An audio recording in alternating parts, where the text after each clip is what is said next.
Assalamu алейкум, урматтуу көрүүчүлөр.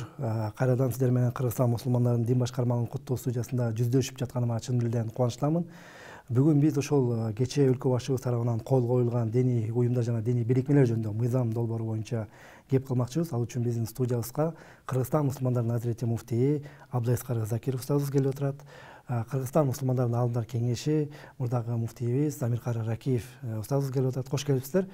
Эмесе ушул кечээ өлкө башчыбыз мынакей мыйзам, диний тараптагы мыйзамга кол коюду. Анан алгачкы суроону Азирети муфтий сизге берсем, мынакей диний тараптагы өзгөрүүлөргө дуушар болуш керек эле. Себеби дегенде мынакей 2008-жылы кабыл алынган мыйзам бүгүнгө чейин багы замандар доордо алмашып өзгөрүүгө дагы бир муктаждык жаралгандай туюлуп, мына бүгүнкү күндө өзгөрүп президентибиз тарабынан кол коюлду. Эми мыйзамдын максаты эмнеде жана ал коомго эми кандай таасирин тийгизиши мүмкүн? Бисмиллахир-рахманир-рахим. Алхамдулиллахи раббил аламин. Вассалату вассаламу аля расулина Мухаммад ва аля алихи ва сахби ажмаин. Меримдүү, урайымдуу Аллах Тааланын ысмы менен Аллах Таалага мактоолор жана сүйүктүү пайгамбарыбыз Мухаммад Мустафа саллаллаху алейхи ва салламга салам салаваттарды айткандан кийин, урматтуу төрага, урматтуу калайык журт, урматтуу жамаат, журт башчыбыз Садыр Нуркожоевич дин тутуу эркиндиги жөнүндөгү долбоорго мына кечээ күнү кол койду, жарлыкка. Албетте бул дин тутуу эркиндиги жөнүндөгү долбоор бир нече айдан бери, тагыраак айтканда 5-6 айдан бери ушул талкууда болду. Бул талкууда баардык эшиктер ачык болду. Мына журт башчыбыз бисмилла дегенде эле дин алымдарын чакырып, ар тармактуу дин алымдарын чакырып, ынтымак ордосунда тегерек столдо биринчи чогулуш болду да. Андан кийин журт башчыбыз жакшы шарттарды түзүп берди. Мына мисалы муфтиятта, Кыргызстан мусулмандар дин башкармасында, башка жерде эмес, баардык ошол жамааттын башчыларына, баардык каалоочуларга ушул дин тутуу эркиндиги жөнүндөгү долбоорду ачык эшиктин алдында муну талкуулагыла. Мына мен өзүмдүн дагы юристими берейин, өзүңөр дагы юрист алгыла, бир сыйра талкуулап, сунушуңар болсо сунуш пикириңерди кошумчалап жөнөткүлө деп тапшырма берген. Мына ошонун жыйынтыгында бир нече жолу, 30-40 жолу бул талкуу ушул дин алымдарын, Кыргызстанда белгилүү болгон, белдүү баардык алымдар келип катышты. Эшик ачык болду. Диний жамааттардын баардык башчылары келип катышты. Бул жерде бир гана муфтий же болбосо алымдар кеңешинин төрагасы чечим чыгарган жок, же болбосо сунуш айткан жок. Бул жерде баардык Кыргызстандагы белдүү алымдар келип катышты, өздөрүнүн ой пикирлерин айтты. Ошол жерде ачык айкын. Бул алымдар кеңешинин жана муфтият тарабынан атайын түзүлгөн комиссиянын баягы карап чыгып, өзүбүздүн сунуш пикирлерибизди дин комиссиясына билдиргенбиз. Мына кечээ күнү бул дин тутуу эркиндиги жөнүндөгү долбоорго журт башчыбыз кол коюп берди. Эми максаты бирден бир кыска айта турган болсок, биз эгемендүүлүктөн кийин ушу дин тутуу жолунда ар кандай багыттагы радикалдык көз карашындагы агымдардын кирип келгендигин кечээ күнү журт башчыбыз өзү да баса белгиледи. Бул ачык айкын, чындык. Биз ошолор менен күрөшүүдө чындыгында алсыз болуп калдык. Ошол нерселердин баардыгын алдын алууда, мамлекетибиздин коопсуздугун алдын алууда биринчи орунда ынтымак, элибиздин ичиндеги, журтубуздун ичиндеги дин тутуучулардын арасында ушул ынтымак бололу. Бир гана муфтиятты тааныйлы, муфтиятты ээрчейли. Муфтият кандай алымдар кеңеши менен биргеликте фатва чыгарган болсо, мына ошону ээрчейли. Азыр биздин балдарыбыз ар кандай агымдарга кирип кетип атат, анга күбөдө болуп атабыз, чаржайт болбосун, тартип болсун деген максатта ушул долбоор бүгүн ушул иштетилип чыгып, баягы күчүнө кирип атат да. Негизи Кудайым буйруса, ар бир нерсенин аркасында жакшылык бар дейт.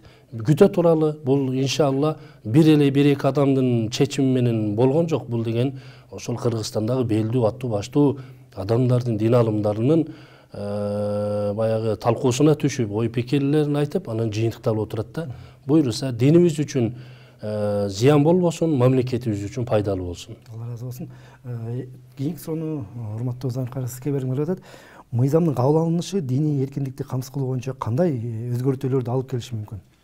Бисмиллахир-рахманир-рахим. Дегеле ошо мыйзам мына 5-6 ай талкуу болду. Мен эми мыйзам чыгаруучу болуп бир иштеген эмесмин, бирок ушул мыйзамдай бир каралган мыйзам болбосо керек дейм. Анткени диндин назиктигин, диндин улуулугун баалап, өлкө башчыларыбыз дагы, биздин эл өкүлдөрү дагы, биздин аалымдарыбыз да өтө этият мамиле кылды.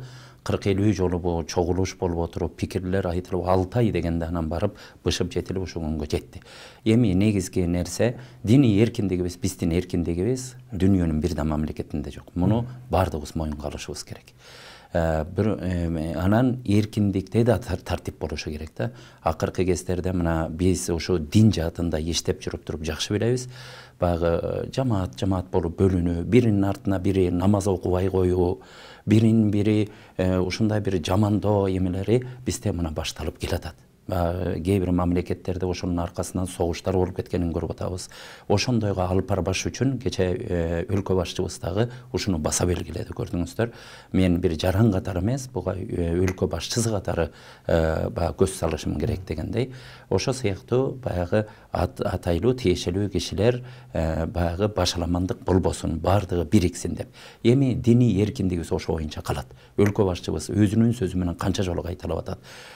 Дааватты эл чогулган тойлордо, өлүм жетим болгон жерлерде, жамандык болгон эл чогулса, базарларга чыгып алып айткыла, эч кандай тыюу жок деп атат да. Эркиндик боюнча бизде диний эркиндик толук камсыздалган, мындан эле диний эркиндикти чектеп койду деген нерсе жок. Бир гана ушу Кыргызстандагы дин тутуу бир моделин иштеп чыксак деп атабыз. Ар чар жайыт кылбай. Мына кече өлкө башчыбыз дагы санаганда көрдүңүздөр, радикал деп, террористтик, экстремисттик уюмдар деген уюмдардын канчосу бизде катталган. Биздин Кыргыз Республикасынын соту менен тыюу салынган канча агымдар катталган. Жо, тыюу салынбай ишмердүүлүгүнө уруксат берилген 10 чакты биздин жамааттар болгон. Ар бир жамааттын артына 10 миң деген кишилер бар да. Бирок ар бирөөнүн өзүнүн методдору бар, дин жеткиргиси келген. Бирок ошонун бардыгын бириктирип туруп, бир Кыргызстандын бир моделин чыгарып, мечиттерде бир бириккилечи салттуу динибизге деген нерсенин ошого алып келатат. Ошон үчүн бардык жамааттын лидерлерин чакырып, ошондой бир нерсеге келели. Ар ким чар жайыт, ар жайытта сабак берип, ар ким өз билемдигин кылбасын. Бир мечиттерге жыйылып, бирдей метод менен, бир система менен кетели деген нерсени түзүлдү. Буга чейин мечит медреселерди менчиктештирип алуу, чар жайыт болуу, чоң медреселерди ичинде 500-600 биздин жарандарыбыз, урпактарыбыз, балдарыбыз окуп атат. Текшерүү барса а жерге киргизбей коюу фактылар катталган. Мечиттерге мен өзүм курдум, өзүм имам коем деген фактылар. Мечиттерде туруп сен туура эмес деп туруп мушташып кеткен намазга. Мындай фактылар эми элге айта бербейбиз да. Канчалап катталып атат да. Эң баштыктар болбосун, бирдей иретке келсин деген мыйзам долбоорун иштедик. Анан өлкө башчыбыз да кече жакшылап эскертти. Бул дин деген назик нерсе, мыйзам деген бул адам жазып койгон нерсе. Муну өзгөртүп, толуктап турса болот. Силер да пикириңерди айтып, кийинки ушу мыйзам иштеп баштагандан кийин кажеринде кемтиги бар болсо кайра кайрылгыла, аны да бир толуктап өзгөртүүлөрдү киргизип бергенге биз даярбыз деп өзүнүн кайрылуусунда да айтып атат да. Ошон үчүн эч кандай бир бөйрөктөн шыйрак чыгарыштын кереги жок бул жерде. Бардыгы эгер бүт эле мыйзам майгөл сүткөл болуп кетпейт, келген учурларда сөзсүз кемтиги болот. Элге баягы дин тутуу эркиндигинде же болбосо дин тутууда кээ бир маселелер чыгарып турган болсо, биз сунуштарыбызды беребиз. Аалымдар кеңеши, муфтият, аалымдарыбыз турат, канчалаган мусулмандар турат. Сунушубузду беребиз, дагы түзө боңдоп, жакшынакай кылып динибизди алып кетебиз. Бирок ар бир нерсеге тартип керек. Алла Таала да тартипти жакшы көрөт. Эркиндик деп эле чалчалаң деп эле кете бербеш керек бардыгына. Эркиндиктин дагы тартиби болот. Ошон үчүн ошондой бир тартипке алып келүү биздин каада салтыбызга ылайык кылып, ата бабабыз тутуп келаткандай бардык мусулмандардын башын бириктирүү болуп атат да. Бизде мына радикалдашып кеткендерди дагычы барып ошолорго туура түшүндүрүп, эртең Кудайым буйрса мына ошо муфтият, Азирети муфтийибиздин демилгеси, өлкө башчыбыздын колдоосу менен ар бир имамга мына апрель айынан баштап туруп айлык маяна жасалып атат. Ар бир имамды биз иштетип, кайсы айылда ошондой түшүнбөстүк, жанагындай тыюу салынган жолдорго кирип кеткендери менен да иштейбиз. Алар дагы биздин жарандар. Аларды да оңдоп, ошондой биздин салттуу тутунуп келаткан динибизге ээ чыкканга аларга дагы көмөк көрсөтөбүз. Ошон үчүн бул мыйзам баардыгыбызды иреттеп бир тартиптешүүгө чакыра турган, бир жерге баш ийүүгө чакыра турган, баардыгын иреттегенге чакыра турган мыйзам.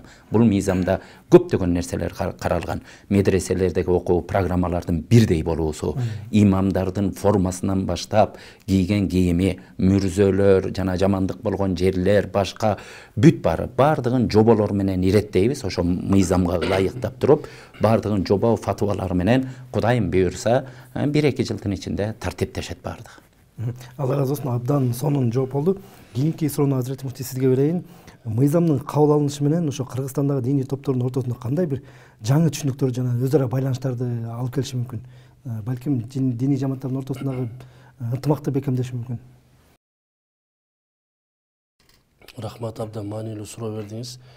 Жогоруда урматтуу төрагабыз Самир Карекебиз баса белгилегендей, бул мыйзам ошол башыбызды бириктирет, тартипке алып келет деп баса белгилебеди. Чындыгында биздин Кыргызстан мамлекетибизде ушул диний жамааттар көбөйүп кетти. Ошол оңго чукул диний жамаат болгон болсо, ошолордун баардыгынын башы бирикет буюрса, баардыгынын башы бирикет. Буга чейин деле жамааттар Кудайга шүгүр Ахлу Сүннә вал Жамаа Ханафи мазхабында, Матуриди акыйдасында өзүнүн ишмердүүлүгүн жүргүзүп келе жатат. Болгону эми баардыгы баш бириктирип муфтияттын алдында ынтымакка, биримдикке келип, ушул динибизди коомчулукка, үммөткө жеткирүүдө баардыгыбыз бел байлап иш алып барабыз, Кудай буйрса. Анан чындыгында баягы чаржайыт болуп, бөлүнүү жарылуу, баш ийбөө бул арабызда бар. Биз буну көрүп келатабыз. Мына жогоруда Азирети муфтий кызматында жүргөн төрагабыз Самир Кареке бул жолду басып өткөн да, мына биз дагы көрүп атабыз. Чындыгында баш ийбөө болуп жатат. Ал эми динибизде эң чоң принцип бул моюн сунуу. Моюн сунуу болуп эсептелинет. Башчыга моюн сунуу. Кудай Тааламдагы берекелүү уйук аятында улул амырга моюн сунгула дейт. Улул амыр бүгүнкү күндө ошол эл шайлап алган, башчы кылып алган башчыларга моюн сунууда береке бар деп айтабыз. Кудайым буйруса бул мыйзамдын долбоорунда ошол жамааттардын башы бирикет, баардыгы бир демде, бир күчтө элибизге, журтубузга өзгөчө Кыргызстан мамлекетибизге кызмат кылат деген жакшы ниет максаттар бар. Буйруса биз муфтияттагы ар кимдин көкүрөгүнөн түтпөстөн биздин максатыбыз кел биргеликте кандай мекенибизге, динибизге салым кошо аласың, кайсыл багытта деп баардыгына жолдорун көрсөтүп биргеликте иш алып барабыз. Анан бул жерде ушундай коомчулукта сын пикирлер катарында айтылып атат. Муфтият баардык эле медреселерди менчилик кылып алып алат экен. Анан жана медреселерди иштетип келгендер талаада калат экен. Алардын медресесин тартып алат экен деген ушундай кайчы пикир бизге да жетип келип атат да. Негизинен туура эмес да. Эми ошол нерсени мындай бир акыйкатын изденип, муфтиятка келип, адистерден сурап, тактап алып туруп, анан коомчулукка сүйлөсө жакшы да. Кыргызстан мамлекетинде бүгүнкү күндө 416 диний окуу жай болгон болсо, ошонун баардыгы муфтияттын балансында болот. Муфтият аларга аталык кылат. Муфтият ошолорго бирдиктүү алымдар кеңешинин чечими менен программаны бекитип берген. Ошол программаны көзөмөлдөйт. Ал эми медреседеги ичмек жемеги болобу, ал жерде баягындай бир ээ чыгуу маселеси болобу, анын баардыгы ошол медресени түптөгөндөргө тиешелүү болот. Эч качан медресени түп тамыры менен муфтият тартып албайт. Ошол эле бүгүнкү күндө иштетип келе жаткан жамаат же болбосо эл, журттар өздөрү гана иштете берет. Болгону биз ошол программаларды көзөмөлдөйбүз. Ар кандай китептер окутулуп кетип атат, көзөмөлсүз. Биз ошол китептерди көзөмөлдөйбүз. Акыйда жаатында болобу, башка жаатында болобу биз көзөмөлдөп турабыз. Негизинен баардыгын бириктирип ынтымакка чакыруу мыйзам. Негизинен мыйзамдын бирден бир максаты ынтымакка келүү да. Мына журт башчыбыз дагы бир нече жолу ошол биздин алымдарыбызды чогултканда бир максаты ынтымакка келгиле. Биз муфтиятты тааныйлы, муфтиятты дин деп ээрчийли. Анан силер өзүңөр бөлүнүп жарылып турсаңар, кандай болот деп кайра баса белгилеп атты да. Алла разы болсун. Динге жана диний топторго байланыштуу жаңы мыйзамдын коомдук коопсуздукту камсыз кылууда кандай оң таасири болушу мүмкүн? Бунун оң таасирин жана да белгилеп айтып кеттик. Эгер ушул боюнча кой берип кое берсе, мисал үчүн сен уюмуң туура экен, бул агым туура эмес экен деген уже башталып атпайбы? Бири-бирине багы баш ийбеген, биринин артынан сөз сүйлөгөн, эми анча-мынча фактыларды билебиз да. Ошону астына да кетирбеш үчүн бизде Кыргызстанда дин ушундай тутулат. Бизде мазхабыбыз Абу Ханифа, Ханафи мазхабы, Матуриди акыйдасындабыз. Биздин Кыргызстан мыйзамдары ушундай, ошол мыйзамдын негизинде дин тутабыз дегенге алып бара турган нерсе да. Ошон үчүн бул биримдикти бекемдейт, Кудай буйрса. Ошонун артасына мыйзамды жазып коюш менен бүтпөйт экен. Ага ар бирибиз баш бириктирип иштешибиз керек.